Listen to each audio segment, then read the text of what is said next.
हरतालिका तीज का व्रत महिलाएं अखंड सुहाग और सौभाग्य के लिए रखती हैं। हरतालिका का यह व्रत भाद्रपद यानी कि जिसे हम भादों का महीना भी कहते हैं, उसके शुक्ल पक्ष की तृतीया तिथि को रखा जाता है। इस व्रत में महिलाएं भोलेनाथ और माता पार्वती की पूजा करने के बाद अपने सुहाग की लंबी आयु का वरदान मांगती हैं।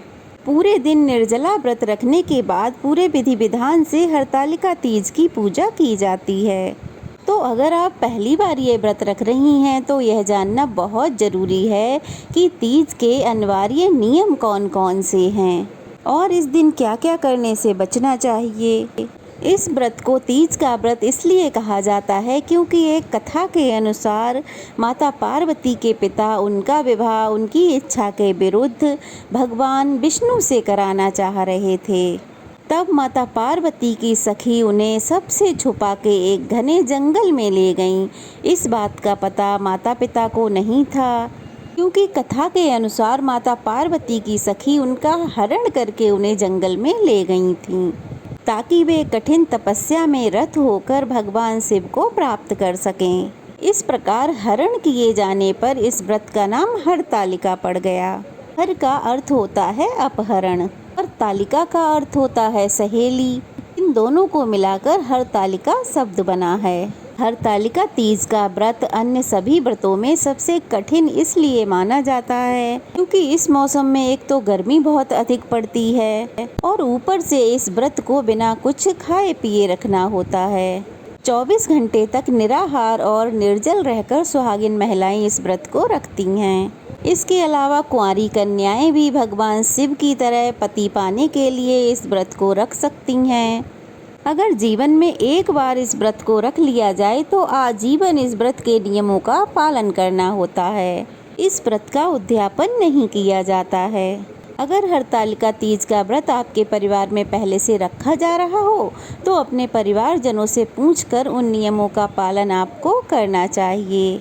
कोई नया नियम आपको लागू नहीं करना चाहिए। सबसे पहली बात, हरतालिका तीज में तृतीया तिथि में ही भोलेनाथ और माता पार्वती का पूजन किया जाता है।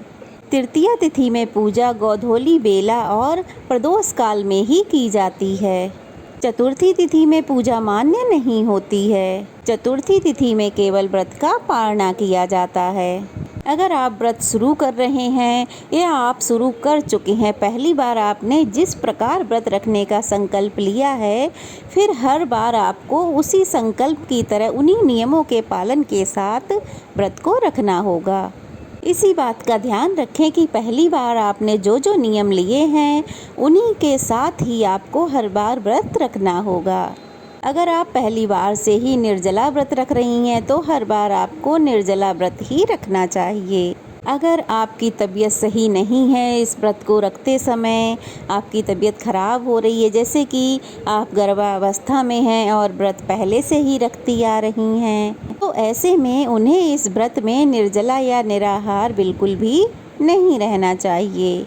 तो आपको सबसे पहले अपने होने वाले शिशु की और अपनी सेहत का ध्यान रखना चाहिए। कई बार हो जाता है तबीयत बहुत ख़राब है, आप बिल्कुल भी व्रत नहीं रख सकती हैं, तो ऐसे में आप अपने परिवार की किसी अन्य महिला सास या जेठानी से यह व्रत रखवा सकती हैं। नहीं तो आपके हिस्से का ये व्रत आपके पति भी रख सकते हैं। इस व्रत में व्रती महिलाओं को दिन में सोने की मनाही होती है। वैसे तो रात भर जागरण भी किया जाता है, लेकिन अगर किसी कारणवश आप जागरण ना कर पाएँ तो ऐसे में जितनी देर तक भी आप जाग सकें उतनी देर तक जागकर भगवान के मंत्रों का जाप करना चाहिए। अगर आप इस दिन ज़्यादा बोलेंगे, ज़्यादा बातचीत करेंगे तो आपको ज़्यादा प्यास लगेगी, तो हो सके तो मौन रहें। मानसिक रूप से आप जाप कर सकते हैं मंत्रों का। आज के दिन सुहागिन महिलाओं को 16 श्रृंगार करके ही पूजा प्रारंभ करनी चाहिए और इस दिन श्रृंगार की सामग्री भी सुहागिन महिलाओं को दान में अवश्य देनी चाहिए। कुछ लोगों के यहाँ इस व्रत में, जैसे करवा चौथ के व्रत में सरगी खाई जाती है, वैसे सरगी भी खाई जाती है। तो सरगी में आप मिठाई, सूखे मेवे, फल, भरपूर मात्रा में पानी, जूस, नारियल पानी या फिर दूध का सेवन कर सकते हैं। लेकिन ध्यान रहे, सरगी सूर्योदय से पहले पहले अंधेरे में ही खा लेनी चाहिए, क्योंकि सूर्योदय के साथ ही हरतालिका तीज का व्रत शुरू हो जाता है। सर्गी खाने के लिए सुबह 3 से 4 बजे का समय सबसे उत्तम माना गया है, अगर आपके यहाँ सर्गी खाने की परंपरा है तो। अगली बात, हरतालिका तीज में मिट्टी से बने भगवान शिव और माता पार्वती की पूजा की जाती है। इन मूर्तियों की स्थापना दोपहर में कर देते हैं और शाम को सूर्यास्त के बाद प्रदोष काल में इनकी पूजा की जाती है। सबसे पहले विघ्नहर्ता गणेश जी की पूजा की जाती है, तो उनकी मूर्ति भी जरूर बनाएं। अगर आप मिट्टी से मूर्ति नहीं बना सकते हैं तो आपके पास पूरे शिव परिवार की जो भी मूर्ति या चित्र हो उसकी पूजा भी कर सकते हैं। वैसे इस व्रत में गोबर से, हल्दी से, बालू से, रेत से ही मूर्ति बनाकर पूजा करने का विधान है, क्योंकि कथाओं में ऐसा बताया गया है कि माता पार्वती ने भी भगवान शिव को प्रसन्न करने के लिए रेत से यानी कि बालू से उनकी मूर्ति बनाई थी। और फिर अगले दिन चतुर्थी तिथि में व्रत का पारणा करने से पहले इन मूर्तियों का विसर्जन कर दिया जाता है। विसर्जन किसी नदी या तालाब में कर सकते हैं। अगर नदी तालाब की व्यवस्था ना हो तो पीपल के पेड़ की जड़ में भी आप विसर्जन कर सकते हैं। इसके अलावा अपने घर के खाली गमलों में भी इन मूर्तियों का विसर्जन आप कर सकते हैं। हरतालिका तीज की पूजा करते समय व्रती को एक दुल्हन की तरह तैयार होना चाहिए। पूरे 16 श्रृंगार करके नए नए वस्त्र पहनने चाहिए, क्योंकि ये व्रत सुहाग और अखंड सौभाग्य के लिए होता है। तो इसलिए इस व्रत में माता पार्वती को 16 श्रृंगार की वस्तुएं अवश्य ही चढ़ाएं। माता पार्वती को पीला सिंदूर चढ़ाएं और इस दिन खुद को भी पीला सिंदूर ही लगाएं। इस दिन माता पार्वती को सुहाग की पिटारी अर्पित की जाती है और माता पार्वती की पूजा करने के बाद उनसे सुहाग भी लिया जाता है। इस नियम का पालन सभी सुहागन महिलाओं को जरूर करना चाहिए। जो कुंवारी कन्याएं इस व्रत को रख रही हैं, उन्हें भी सुहाग की सामग्री माता को अर्पित करनी चाहिए। जब आप माता से आशीर्वाद लेती हैं तो जो सुहाग की सामग्री आपने चढ़ाई है उनमें से कुछ भी काजल, बिंदी, सिंदूर, महावर प्रसाद के रूप में आप माता से ले सकती हैं। इस दिन अपनी सासू माँ को या आपसे बड़ी जो भी सुहागन महिला है, जेठानी है, उनको सुहाग की सामग्री भेंट में दी जाती है। यदि आपकी सामर्थ्य हो तो आप अपनी सासू माँ, जेठानी, ननद किसी को भी नए वस्त्र, 16 श्रृंगार, मिठाई, फल सब कुछ दे सकते हैं। क्योंकि ये व्रत पति की सुख समृद्धि के लिए रखा जाता है, तो ऐसे में अगर हो सके तो शाम की पूजा पति के साथ करें और पति को भी कथा का श्रवण करवा सकते हैं।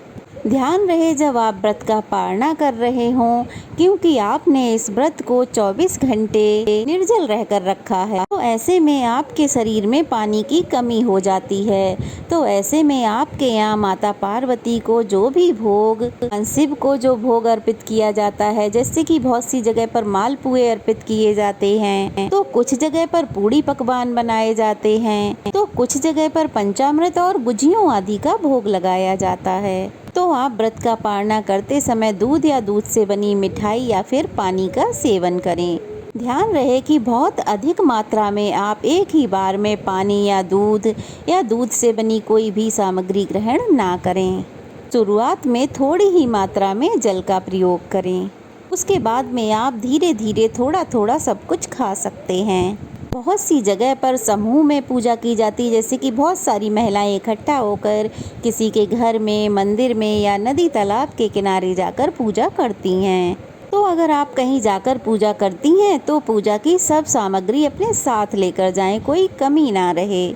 क्योंकि इस दिन श्रृंगार की सामग्री का प्रयोग होता है, दान में भी श्रृंगार की सामग्री दी जाती है, खुद के भी मेहंदी लगाई जाती है, 16 श्रृंगार किया जाता है। मेहंदी आप एक दिन पहले लगा लें और जो भी सामग्री खरीद रही हैं उसको पहले ही चेक कर लें कि वो एकदम सही हो, टूटी चटकी फूटी चूड़ियाँ ना हो, कोई भी कमी ना हो, मतलब खंडित कोई चीज़ ना हो।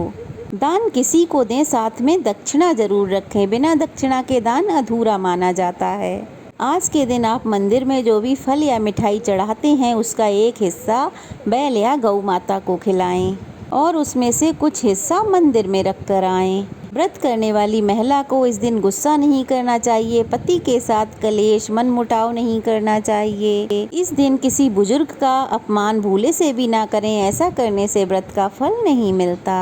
हरतालिका तीज में 24 घंटे यानी कि तीज के सूर्योदय से अगले दिन के सूर्योदय तक व्रत रखा जाता है। अगर कोई महिला प्रेग्नेंट है तो आप व्रत ना रखें, माता का सुबह शाम का पूजन कर लें और कथा का श्रवण जरूर करें। इस दिन आप अपने घर के मंदिर में अखंड ज्योत जला सकते हैं। इस दिन भूल के भी काले या सफ़ेद वस्त्रों का प्रयोग नहीं करना चाहिए, क्योंकि यह व्रत अखंड सौभाग्य के लिए, पति की लंबी उम्र की कामना के लिए रखा जाता है। तो ऐसे में आप अपने सुहाग की कोई भी पुरानी ही सामग्री क्यों ना हो, भूल कर भी कहीं बाहर ना फेंकें। इस दिन सुहागन महिलाओं को बाल, नाखून इत्यादि नहीं काटने चाहिए और अपने दरवाजे से याचक को खाली नहीं लौटाना चाहिए। अगर इस दिन कोई व्रती महिला भूले से अन्न का प्रयोग कर लेती है तो अन्न की ही प्रकृति के अनुसार अगले जन्म में उन्हें उसी योनि में जन्म मिलता है। पूजा के लिए आपने जो चौकी लगाई है, फूल आदि भगवान को अर्पित किए हैं, उन सब का विसर्जन आप अगले दिन सूर्योदय के बाद ही करें। व्रत का पारणा करने के बाद आप सब सामग्री का विसर्जन कर सकते हैं। सुविधा हो तो बहते पानी में विसर्जन करें, नहीं तो आप चावल चिड़ियों को डाल दें, फूल अपने घर के गमलों में डाल दें। कलश के जल का छिड़काव पूरे घर में कर दें, बाकी बचा हुआ जल अपने घर के पौधे गमलों में डाल दें। जो 1 का सिक्का डाला होगा उसे आप अपनी तिजोरी में रख सकते हैं। आम या अशोक के पत्ते आप बहते हुए पानी में प्रवाहित कर दें। जो आपने मिट्टी का दीपक प्रयोग किया था उसका विसर्जन भी आपको कर देना चाहिए। अगर व्रत रखते समय आपका पीरियड हो जाता है तो आपको व्रत बीच में तोड़ना नहीं है, बस आपको ध्यान रखना है कि आपको मानसिक पूजा करनी है। भोग खुद से ना बनाएं, कोई भी पूजा की सामग्री ना छुएं, किसी और से भोग बनवाकर पूजा करवा सकती हैं। व्रत की कथा आप जरूर सुन सकते हैं। तो ये थी आज की वीडियो, कैसी लगी कमेंट बॉक्स में बताइएगा। अच्छी लगी हो तो लाइक कीजिएगा, शेयर कीजिएगा, चैनल को सब्सक्राइब कीजिएगा। चलिए फिर मिलते हैं। जय भोलेनाथ, श्री शिवाय नमस्तुभ्यम।